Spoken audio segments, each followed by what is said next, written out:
Deer civil engineers, আমরা আমাদের একটা সাইডে এসেছি। তো আমাদের বেশ কিছু ফাউন্ডেশন অলরেডি কাস্টিং হয়ে গেছে। আমাদের আর দুইটা ফাউন্ডেশন বাকি আছে একটা বিল্ডিংয়ের, এবং এটা হচ্ছে আপনার বগুড়া মাটিটেলিতে।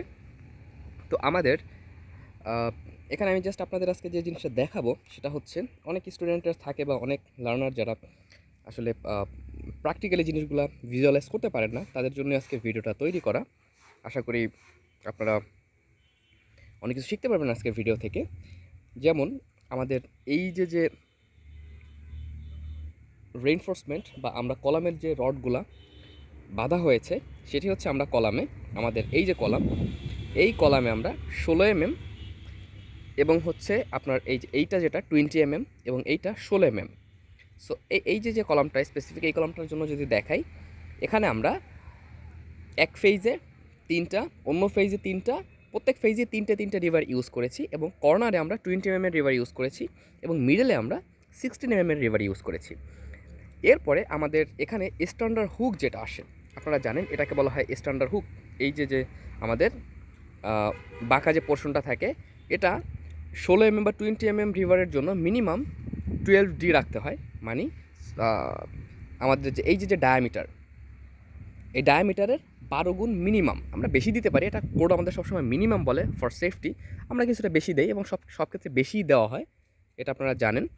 এবং আর একটা বিষয় যেটা এখানে হচ্ছে আমাদের স্ট্রাপ, শর্ট কলামের স্ট্রাপগুলো, যেহেতু আমাদের বিল্ডিংয়ের সবচেয়ে বেশি ইফেক্টিভ পয়েন্ট হচ্ছে আমাদের শর্ট কলাম, আর্থকোয়েকের জন্য হোক বা যে কোনো জন্য হোক। সো এই যে স্ট্রাকচারটা আমার নিজের ডিজাইন করা, এবং যতটা সম্ভব চেষ্টা করেছি আর্থকোয়েক রেজিস্ট্যান্স করার জন্য। সো কোড অনুযায়ী এই যে আমাদের স্ট্রাপ, এখানে দেখতে পাচ্ছেন স্ট্রাপ দেওয়া হয়েছে, এখানে আমরা স্ট্রাপ দিয়েছি। এবং এই যে স্ট্রাপ বা টাই যেটাই বলি না কেন, টাই যেটা দেওয়া, এই টাইটাকে সুন্দর করে আমাদের বাঁধতে হবে আমরা গুণা দিয়ে, সেটাও করা হয়েছে। এবং এই যে আমরা হুকটা দেখতে পাচ্ছি, এটাকে আমরা সেসমিক হুক বলতে পারি, যেহেতু 135 ডিগ্রি অ্যাঙ্গেল আছে এখানে, 135 ডিগ্রি অ্যাঙ্গেল আমাদের এটা দেওয়া হয়েছে মোটামুটি। তো এই 135 ডিগ্রি অ্যাঙ্গেলে এখানে আমরা যেটা দিয়েছি, এটার মিনিমাম রেঞ্জ হচ্ছে আপনার কোড রিকমেন্ড যেটা, সেটা হচ্ছে আপনার 6D। এই যে ডায়ামিটার, এই ডায়ামিটারের 6 গুণ। এখানে যে আমরা টাইবারটি ইউজ করেছি, এর যে ডায়ামিটার সেটার 6 গুণ। এবং সবচেয়ে গুরুত্বপূর্ণ বিষয় যেটা, এবং 6 গুণ ঠিক আছে, বাট দেখা যায় যে 10 mm বা 12 mm ইউজ করলে আপনার 3 ইঞ্চির কম হয়ে যায়। কিন্তু আমাদের কোড যেটা বলে, we can not use less than 3 inch or 75 millimetre.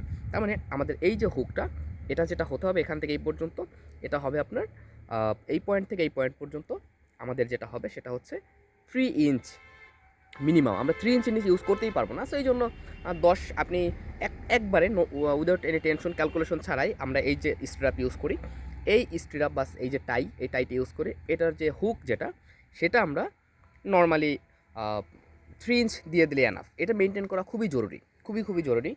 তো এই হচ্ছে একটা বিষয় থাকে। এবং আমরা এই যে স্ট্রাপগুলো দিয়েছি, এটা 4 ইঞ্চি দূরে স্ট্রাপগুলো দেওয়া। যদিও আমাদের শুরুর দিকে আসলে স্ট্রাপের প্রয়োজন হয় না, তারপরেও সেফটির জন্য দিয়ে দেওয়া হয়েছে, নো প্রবলেম। না দিলে সমস্যা নেই, মানে আমার ফাউন্ডেশন যেটা, ফাউন্ডেশনের ডেপথে গিয়ে এটা না দিলেও চলে, তারপরে আমরা দিয়েছি।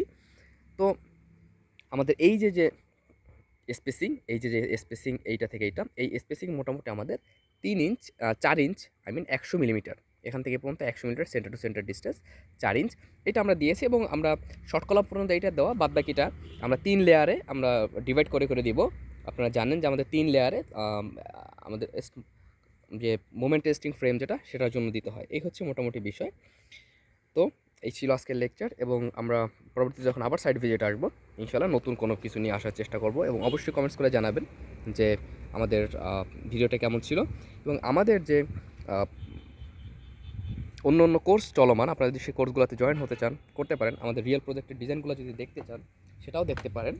সো ধন্যবাদ সবাইকে। Stay connected till next video.